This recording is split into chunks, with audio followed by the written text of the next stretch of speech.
Nearly 1 in 5 pubs in the UK fear they won't survive past August, and this compares to only 7% of other business owners. Confidence has grown for pubs, however, since November 2020, when nearly 2/3 weren't convinced they'd survive at all.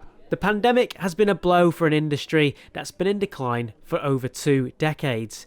Over a quarter of pubs and bars have closed since 2001, and in the last decade, more than 1 in 10 pubs shut their doors for the last time, with fewer than 40,000 surviving into 2020. This fall can be put down to factors like the smoking ban, increased alcohol taxation, the 2008 recession, and changes to our drinking habits. Fewer younger people are drinking too. A decade ago, 1 in 5 said they were teetotal, but that's now more than 1 in 4. But there are positives in amongst the worries. Areas that are growing in population, accompanied by investment, have seen net increases in pub and bar numbers. Newcastle upon Tyne, Hackney and Manchester, to name but 3.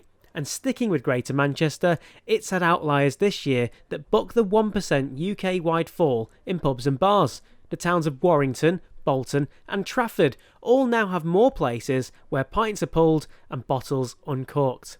Whether the industry can return to normal after restrictions are lifted entirely may depend on employees. Whilst only 8% of workers in other businesses are still furloughed, over half of all pub staff are still on the scheme. This is a significant drop, however, from the amount that were furloughed back in November 2020, but with furlough support ending in September, pubs will be reliant on returning trade and returning staff to cater for that post-pandemic pint.